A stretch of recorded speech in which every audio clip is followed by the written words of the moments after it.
Hey guys, welcome back to our channel Harish Ras official. మా videos కనుక మీకు నచ్చినట్టయితే లైక్ చేయండి, షేర్ చేయండి అండ్ సబ్స్క్రైబ్ చేయండి. అనుకున్నది ఒకటి అయినది ఒకటి ఏంటో ఈ వీడియోలో మీకు ఎండ్లో చెప్తాను, వెయిట్ చేయండి. మేమైతే స్వామివారిని దర్శించుకొని బయట వచ్చి కొన్ని ఫొటోస్ తీసుకుంటున్నాము. లోపలైతే స్వామివారు అమ్మవారిని తన ఒడిలో కూర్చోపెట్టుకొని ఉంటాడు. అక్కడ ఆంజనేయ స్వామి ఉండడు అనమాట. నేనైతే గమనించింది అదే అనమాట. ఇక్కడ మా బాబు ఆడుకున్నాడు, అలాగే కొద్దిసేపు నడిచాడు, అందరు పిలుస్తుంటే అందరి దగ్గరికి వెళ్ళాడు, బాగా ఆడుకున్నాడు. దాని తర్వాత గోదావరి చూద్దామని వెళ్ళాము. యాక్చువల్గా మేమైతే 2 days ప్లాన్ చేసాము. 1 day అంతా భద్రాచలం, 1 day అంతా పాపికొండలు అలా బోట్లో అయిపోతుంది కదా అనుకున్నాము. ఏంటంటే మేము వెళ్ళే ముందు 1 week బాగా వర్షం పడి వాటర్ ఓవర్ఫ్లో ఉందన్నమాట. బోటింగ్ ఆపేశారు. సో మేము అక్కడ డిసప్పాయింట్ అయ్యాము.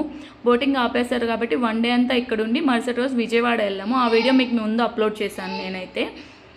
ఇక్కడైతే స్వామివారు మంచిగా దర్శనం అయ్యారు మాకైతే. మేమైతే 2-3 times వెళ్ళాం దర్శనానికి. నైట్ వెళ్ళాం, ఆఫ్టర్నూన్ వెళ్ళాం, అలాగే మార్నింగ్ వెళ్ళాము.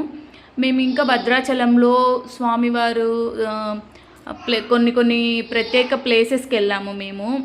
స్వామివారు లేడీ జింక అవన్నీ ఉంటాయి కదా, వాటి దగ్గరికి వెళ్ళాము. ఎలా వెళ్ళాము ఏంటి అనేది నెక్స్ట్ వీడియోలో మీకు అప్లోడ్ చేస్తాను. Please guys, subscribe my channel. Thanks for watching.